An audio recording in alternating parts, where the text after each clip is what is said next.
In February 2013, at the age of 61, I went back to school.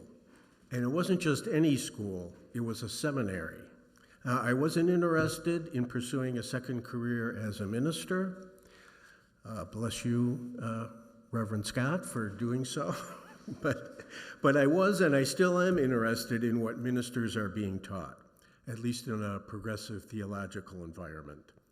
The first class I audited was Introduction to the Old Testament, based on a historical metaphorical approach to biblical study rather than the literalistic approach that most of you are probably more familiar with.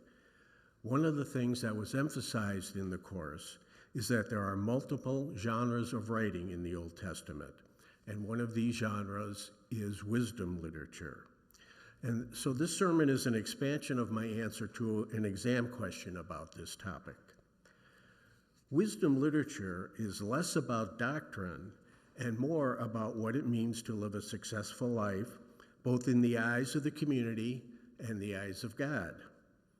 Sounds a little UU, doesn't it? The book of Proverbs does this with short sayings and admonitions about the practical concerns of day-to-day living, with the underlying theme that one's actions will result in the appropriate consequences. Be they positive, like all good things come to those who wait, or negative, he who lives by the sword dies by the sword. Proverbs can be thought of as Wisdom 101 because of its simplistic view of the relationship between actions and consequences. There are other wisdom books that probe more deeply into the human condition by addressing questions like, why do the wicked sometimes prosper? And why do bad things happen to good people? And we heard one example in our offertory when Jeff played Turn, Turn, Turn. And I'm sure as he was playing, many of you were hearing those words of that song in your head. And the interesting thing is that authorship of that song is attributed to Pete Seeger, but his main contribution was the music. The words are almost entirely from the book of Ecclesiastes. And while the song can jazz up those words, they reflect a rather bleak view that this is the way the world is, and we as individuals don't have much control over it. There's a time to love and a time to hate, a time for war and a time for peace, yada, yada, yada. The book of Job is another example. In this story, Job loses everything he has, his livestock, his children, and his health as a result of an arrangement between God and Satan to see if a just and righteous man will curse God if his good fortune is turned to suffering. 3 of Job's friends try to help him figure out what great sin he has committed to result in such suffering. Because surely, as Proverbs suggests, Job's suffering must be the consequences for some action on his part. Job insists throughout the book that he is innocent of any wrongdoing, and while he does bemoan his plight, he never curses God. Eventually, his property is restored and he is blessed with a new family. This story is making an argument against the idea that all suffering is the result of some wrongdoing. The reader knows up front that Job has done no wrong, but he, his family, and his livestock suffer greatly. Job's friends probe to find out what wrong he has done to deserve this suffering. But Job remains steadfast in protesting his innocence. In the end, prior to restoring Job's health, fortune, and family, God chastises Job's friends for claiming that there was wrongdoing behind the suffering. The story is telling us that God rejects the idea that suffering is the result of some wrongdoing. And it is not, I repeat, not about the patience of Job. If Proverbs is Wisdom 101, then Job is the graduate course. It goes beyond the conventional wisdom associated with the concerns of day-to-day living and asks the tough question about why conventional wisdom sometimes fails us. Because let's face it, I'm sure we can all think of many examples of the wicked prospering and bad things happening to good people. It seems to happen every day. And while there are no good reasons given for why Job suffered as he did, I mean, come on, a bet between God and Satan. Strangely enough, though, it gives me comfort to know that this is something that people have struggled with for millennia, and that they are willing to be in conversation about this in their sacred writings. Jesus was a product of this Jewish wisdom tradition. In the book Wisdom Jesus, Cynthia Bourgeau describes him as first and foremost a teacher of the path of inner transformation. Her premise is that rather than being a religion about Jesus saving us from eternal damnation, Christianity should be viewed as a wisdom path, whose earliest followers viewed Jesus not as their Savior, but rather as the life giver. He used sayings and stories to present an alternative wisdom through which he asked his listeners to think of things differently. He said things like, "You have heard that it was said, 'You shall love your neighbor and hate your enemy.' But I say to you, love your enemies and pray for those who persecute you." Another time, he illustrated this in a story known as the parable of the Good Samaritan. In this story, a Jewish man is attacked by robbers and left by the side of the road half dead. Two different Jewish clergymen come upon the injured man, but both pass him by. A Samaritan stops and helps the man, takes him to an inn, and pays for his stay and care. Jesus tells the story in response to the question, "Who is my neighbor?" The surprising conclusion is that a Samaritan, a hated enemy of the Jews at the time, is the one who loved his neighbor as himself. In her book, The Misunderstood Jew, Amy Jill Levine suggests that, quote, "To understand the parable in theological terms, we need to be able to see the image of God in everyone, not just the members of our group. Translated across the centuries, the man in the ditch is an Israeli Jew. A rabbi and a Jewish member of the Israeli Knesset failed to help the wounded man, but a member of Hamas shows him comfort." If that scenario could be imagined by anyone in the Middle East, perhaps there might be more hope for peace, end quote. And sadly, I will note that Levine wrote this nearly 20 years ago.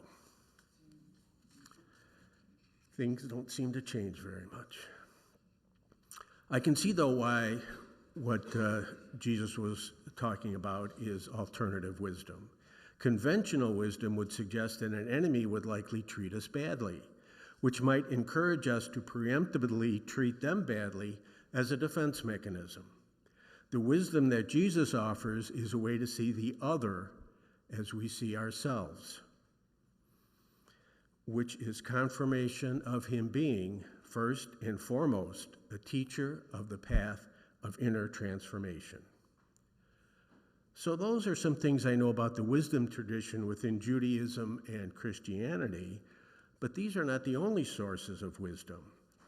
In a sermon at another UU church, I was introduced to the idea that the fool from the tarot card deck can be seen as a wisdom teacher. When I heard that, my curiosity was piqued. One of the awesome things about being part of a pluralistic faith tradition is that there are people in our faith that I can talk to about things like this, so I did. I learned that tarot is a formalized way of using our intuition. Like the scriptures I just talked about, it uses stories to impart wisdom. But these stories are nonverbal, based on the images on the cards in the deck and their relationship to each other when dealt. The idea is that the ever-changing story presented by the cards can be used as a method of discernment and for personal growth. And according to the book, The Heart of the Tarot, the card that most often reflects the beginning of any transformative journey is the fool. In this tradition, the fool represents youthful energy, but also cautions that everything you think you know may not, in fact, be everything. Based on the question being asked and the story that unfolds from the tarot deck, the fool may indicate that it would be wise to take a risk, or that prudence may be the wisest course. What appeals to me about this is that we can take the wisdom story generated from the deck as the starting point that forces us to face the thing in our life that we are trying to gain insight into, whatever that thing might be. And guess what? A synonym for insight is wisdom. I didn't stop there, though. The reading that I chose for this service was the result of a conversation I had about wisdom in the Buddhist tradition. I learned that a central concept of Buddhism is the wisdom of emptiness, as described in the story we heard by Thich Nhat Hanh about clouds appearing in a sheet of paper and how all things are connected. But that reading ended with the lines, "Emptiness is the ground of everything. Thanks to emptiness, everything is possible." That didn't sit very well with me because I got stuck on the word emptiness, which evoked a negative feeling of nothingness for me. And where's the wisdom in nothingness? What I learned is that the emptiness being referred to is emptying oneself of the idea that anything exists independently. Meditating on emptying oneself of separateness can lead to the realization that we are all connected, not just to other people, but to all that exists. This wisdom removes the individual from the center of the universe and allows one to experience the interconnection of all things, which in turn informs the day-to-day experiences of living. It is an approach that emphasizes the importance of wisdom leading to right practice, which is consistent with the idea that wisdom literature is less about doctrine and more about how to live. Now that I was on a roll on this topic of wisdom, I wanted to learn what the humanist perspective might be. And while religious humanism doesn't have a specific canon of wisdom literature, the discussion I had about this led me to a collection of essays titled Humanist Voices in Unitarian Universalism. There I found what I think is a wisdom story in an essay by Ginger Luke. She writes, "Years ago, I helped establish a Unitarian Universalist campus ministry at the University of Nebraska. The college students were amazingly motivated as they planned their entire program. Shortly after we began, a conservative Lutheran graduate student joined our group. I thought he was there to try to convert us, but as he kept coming, it seemed he was trying to figure us out. And one day he said to me, 'I think I have it figured out.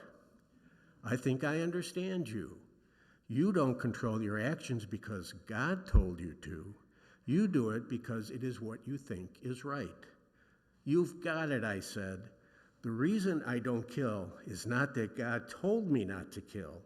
It's because I don't want a world in which people kill each other. I refrain from stealing, not because God told me not to, but because I don't want to live in a world where people steal. I reject hate, not because God told me not to hate, because I don't want to live in a world filled with hatred. And I love and care for people, not because God told me to do so, but because this is the kind of world I want for myself and those who come after me.' This story is just another example of what I said at the beginning of this sermon.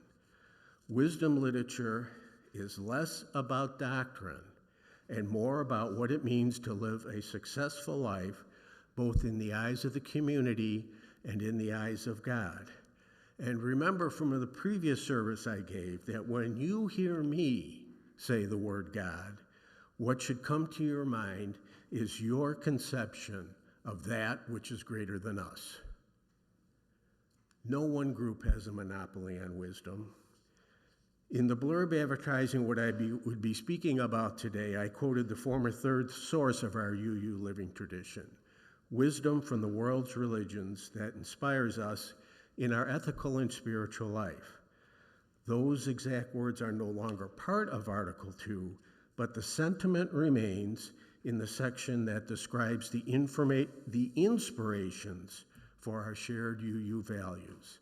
It suggests that we be aware of the religious ancestries we inherit and enlivened by the diversity which enriches our faith to ever deepen and expand our wisdom.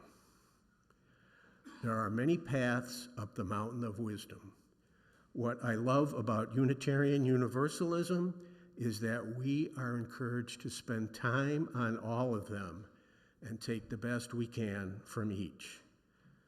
We are surrounded by wisdom, but being surrounded by wisdom does little for us unless we seek it out, learn from it, and incorporate it into our daily living. In other words, feed our souls. Author Sue Monk Kidd tells us, wisdom, after all, is not a station you arrive at, but a manner of traveling, end quote. May we continue to be filled with awe and wonder as we travel the paths of wisdom together and seek to be transformed by the experience. Blessed be, and amen. Visit us at uusg.org.